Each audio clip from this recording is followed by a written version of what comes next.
အားလုံးပဲမင်္ဂလာပါခင်ဗျာ UK Match Day ရဲ့ Facebook နဲ့ YouTube Channel ကနေကြိုဆိုပါတယ်ဟိုတနေ့ကတော့ England Premier League မှာနှစ်ပေါင်း30ကျော်ကြာဝေးကွာခဲ့ပြီးမှမဘေးချန်ပီယံဆုဖလားကြီးကိုထိုက်တိုက်တဲ့နဲ့ကင်ပြောင်းနိုင်ခဲ့တဲ့ Liverpool က Premier League Champion ဖြစ်ပြီးတော့သူတို့ရဲ့အသင်းကောင်းဆောင် Jordan Henderson ကတော့အားကစားကလောက်ရှင်တွေရွေးချယ်ခဲ့တဲ့ Premier League ရဲ့တနစ်တာအကောင်းဆုံးဆုကိုရခဲ့ပါတယ်ဆိုတော့ Jurgen Klopp ရဲ့အသင်းတောင်းတင်းပြီးသားလို့သူအမြဲပြောနေတဲ့သူ့ရဲ့အသင်းကလာမဲ့နွေရာသီပြောင်းရွှေ့မှာသူကစားမတွေလိုပါမလား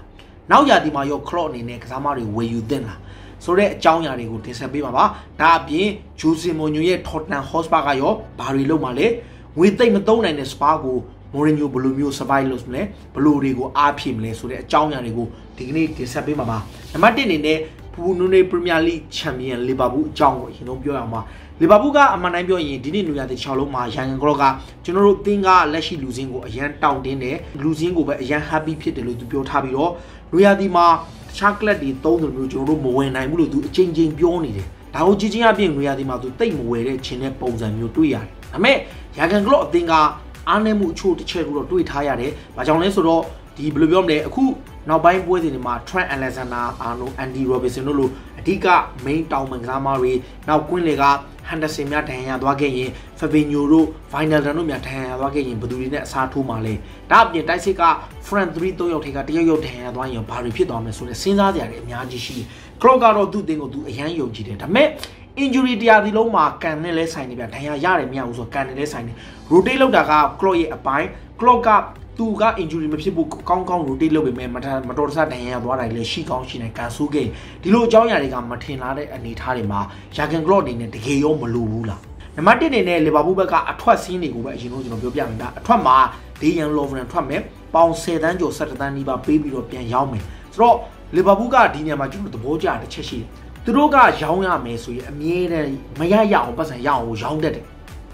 လွယ်ကူကူပြ2တန်း3တန်းလောက်နဲ့ထွက်သွားတဲ့အပြောင်းရွှေ့ဆိုတာခက်ရှားရဲ့ဒန်နီအင်စတုံးကလည်းသူတို့ပတ်စံရှာလိုက်တယ်ဆလန်ကီတုံးကလည်းသူတို့ရှာလိုက်နိုင်တယ်ဒီဟာတွေကိုကြည့်ပြီးနောက်ဆုံးပြမမာဒူဆာခိုဆိုတဲ့ Crystal Palace ကိုရောင်းလိုက်တဲ့ခံစစ်မှုဆိုရင်26တန်းအောင်ရတာဒီလိုငွေရှာတက်တဲ့ Liverpool Philippe Coutinho ရောင်းချတဲ့အတုံးကအကြောင်းအရာတွေကိုကြည့်ချင်းအပြင် Liverpool ဟာတော်တော်လေးကို transfer မှာသူတို့ဝယ်ရုံနဲ့မကောက်ဘူးသူတို့ရောင်းတဲ့အခါမှာတော်တော်ကိုတော်တယ်ဗျဒါဟာအားကစား director ဒါမှမဟုတ်အသင်းရဲ့ management ဘိုင်းနဲ့လည်းတော်တယ်ဒီနေရာမှာ Lovren လို့ကစားမှာလုံးဝပွဲထုတ်ခွင့်မရတဲ့ကစားမတယောက်ကို17တန်းလောက်ထိရအောင်ရောင်းနေတာ Liverpool အတွက်တကယ်တော်တဲ့အချက်နောက်တစ်ခုကတော့ Adam Lallana သူကတော့စာချုပ်ပြေးတာပါစာချုပ်တက်တန်းကိုဆုံးသွားတဲ့ Nathan Clyde တို့ Adam Lallana တို့ Lallana ကတော့ Brighton ကို3နှစ်စာချုပ်နဲ့အပြီးသက်ပြောင်းသွားပြီးအလွတ်ပြောင်းရွှေ့ခြင်းနဲ့ပြောင်းသွားပေမဲ့ Ryan Shaqiri ကိုသူတို့ရောင်းဖို့လုပ်နေတယ် Switzerland တောင်ပန်ကစားမက Liverpool ရဲ့ရာသီစပွဲစဉ်အချို့တွေမှာပါခဲ့ပေမဲ့နောက်ပိုင်းမှာ Klopp ကသူ့ကိုမကြိုက်တော့ဘူးဗျဘာကြောင့်မှတော့မသိဘူးဒါပေမဲ့ Ryan Shaqiri ကလည်း quality player တယောက်ဖြစ်တယ် Stoke City ကပြောင်းလာတဲ့အချိန်16တန်းရတဲ့အခါမှာကောင်းကောင်း16တန်းလောက်သူရှာဖွေပေးနိုင်တယ်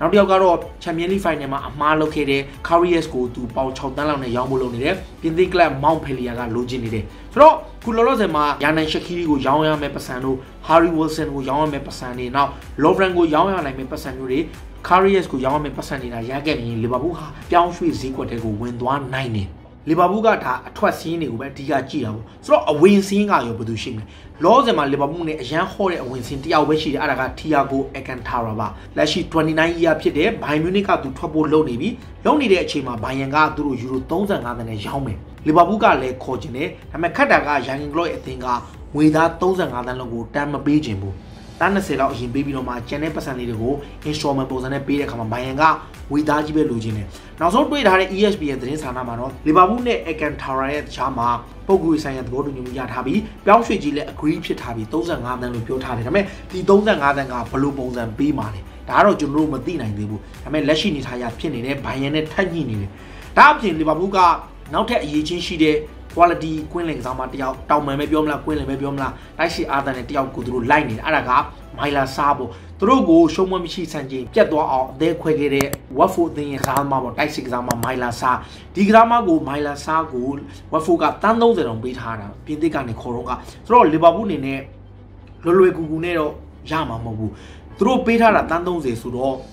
့သူတို့အနေနဲ့အနည်းဆုံး30 40လောက်တော့ပေးရမှာပါမိုင်လာဆာကတကယ်ကောင်းတဲ့ကစားမတယောက်ဖြစ်သူ Jurgen Klopp အနေနဲ့သူကြိုက်တဲ့ကစားမတယောက်အနေနဲ့တွေ့ရတယ်ဒါအပြင်Diego Carlos ပေါ် Sevilla ရဲ့နောက်ခံကစားမတယောက်ဖြစ်တယ်တကယ်လည်းအရေးချင်းရှိတယ်ဒါပေမဲ့ဒီကစားမကိုခေါ်ချင်တဲ့ club တွေကလည်းအများကြီး La Liga မှာလည်းအပုံပေးမယ်သူတို့ Real Madrid တို့ Barcelona လို့အသင်းတွေပါတယ် So, Dejan Lovren in Yama, Satu Megama, Tuta Pobio, Great Yara Kama, Libabu in Nero, a full pipam, a Senza the Ashila. These are all Jugo Maske, Mati Ye, Vajer Vandayet, Toyo Kanse, Toyo, Yishim Penam. Now, Didiama, Nico Willianga, Petama Makazani, Medina Mayo, the Yishi Zana Mamma.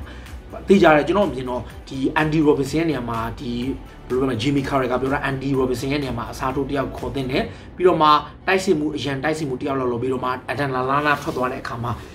Shagiro about Todwagi, Dinama, Saturn, and Tonyo through Lurelo to Biotari. Now, who are through the Intranaka, Queen Lema, Ruben Neves, Neves Garo, to get ZG McQueen Examame, Uva Handamale, Jango Examadown in a Dugu, Jean Mamla, so any tabo. We go, Yang sees it, don't it, Kama. The Lumio Piva, so since I had a fear about the Jarama, the Flick continue Gale, a thing how go Pian Labo, she Banya, the Babugale, welcome Banya, Handaseno Baudomiale, Piotarekama. Tule maybe Pian Pick on Pin and Nibia, the me Pin and Gigaro neighbor, the me through Titaro, Leshima, Titaro, Kilian and Babigaro, Libabune, 20 me to how Real Madrid go with Piama, so if Piao Shady go near Tari. So, Shagan Glow Nine, Pelu, Chuchanshi, Gamarico, Piami, Sabi, Buduli, Api Male, Namamoshi made Junoguna,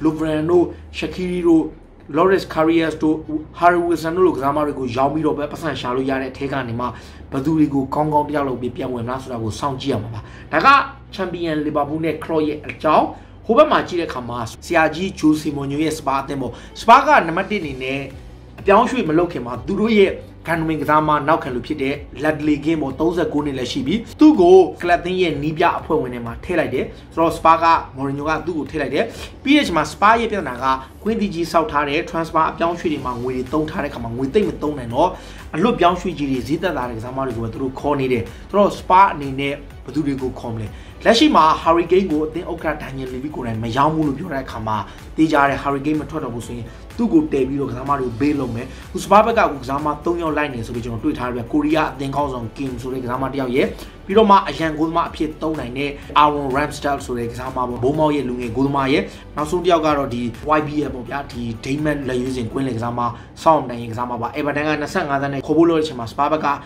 Kobo Chuzanido. The Lomas Babaga Lona Shidaga, I think Queen Exama Skipdo, the Tangagaro, Sajo, Konom Examarigo, that and do it. That bien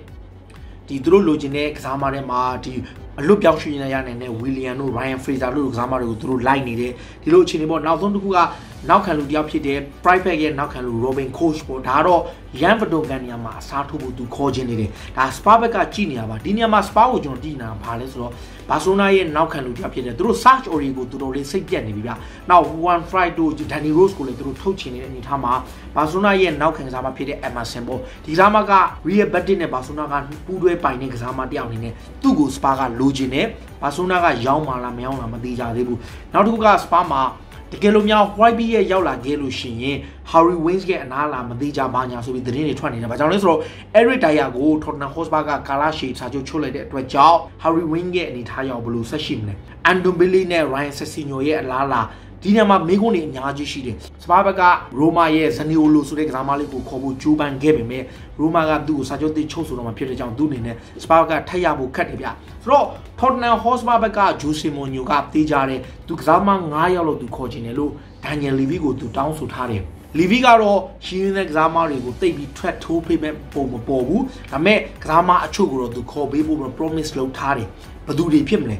The Janaro Kazimutia. Badungayama, Sato Kazimuye, Such Orianiama, Sato made